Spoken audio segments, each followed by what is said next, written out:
एखाद्या सूनवैरीले पोरगी गिन झाली का बस सुनेची सासूची कटकट लागून जाय तिच्या मागं. हां, सासू अशा मोठ्या बदमाश राहते, बुडग्या बाडग्या.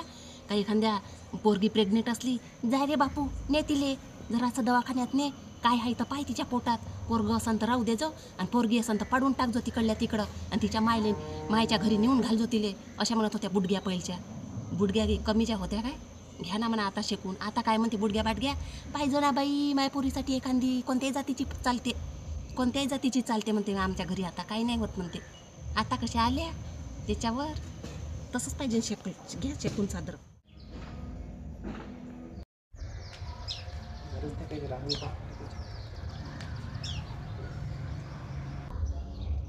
का व काल तुम्ही नागपूरवरून लवकरच आले आणि जेवण नाही केलं काय नाही, तसेच झोपले बी. त्या गजासाठी पोरगी पाहायला गेले होते ना, काय झालं मग? कुठं व पोरीले पोरगाच पसंत नाही आला. बापा एवढा चांगला रट्टा गट्टा आहे, एखाद्या पोलिसासारखा दिसते, त्याची किती चांगली बॉडी आहे. आतापर्यंत 10 पोरी पाहिल्या असन त्यानं, एकाही पोरीनं पसंत नाही केलं त्याने. किती चांगला पोरगा आहे तो. पोरी बी एवढ्या भाव खाऊन राहिल्या.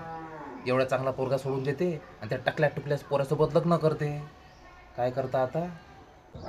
हो ना, आजकालच्या पोट्ट्या बी लई शानमारी आहे म्हटलं. अहो काय कमी आहे त्याच्यापाशी? 10 एकरात संत्र्याचा बगीचा आहे म्हटलं. ह्या मोठे मोठे संत्रा आहे आणि ओलिताचा बगीचा आहे पुरा. मग पण त्याच्या मागं काही कारण तर असं, तो एक तर दारू पेत असं, दुसरी गोष्ट खर्रा खात असं. मग कशी गोष्ट करतोस स्वाती तू? अहो 5 वर्षापासून मी त्याच्यासोबत आहे. तो दारू पेतीन, खर्रा खात नाही, बिनव्यसनी पोरगा आहे. मला माहीत आहे ना, तुला माहीत आहे काय? मग त्याच्यासोबत राहता राहता आता जिंदगी चालली महाली. मग लग्नाच्या अगोदर सारे पोरं तसेच म्हणते, लग्न झाल्यावर समजते. मग कोणी खर्रा खाते, तर कोणी दारू पेते, तर कोणी नालीत पडलं राहते, तर कोणी जुवा खेळते. मला काय सांगता एवढे सगळंच पाहिलं आहे म्हटलं. मला बी आलते तुमच्या पहिले पाहाले, तसेच सांगत होते. आणि तुम्ही बी आलते ना, तुम्ही बी तसेच निघाले. मला काय एवढं सांगता? मला चालले तर तिथं. अहो मी काय म्हणतो, अहो सगळेच पोरं तसे नसते. सगळ्याच पोराला शोक राहते काय? सगळेच पोरं खर्रा खाते काय? सगळेच पोरं दारू पेते काय? अहो काही काही चांगली पोरं राहते. मग म्हणजे तू काय सगळ्या पोराला एका लाईनीतच मोजतं काय? म्हणजे सगळे तसेच आहे? सगळे माझ्यासारखे नसते, सगळे तसे नसते. पण दारू आणि खर्रा तर सारे सगळेच जण खाते. हां, सारं कंपल्सरीच झालं आहे आजकाल.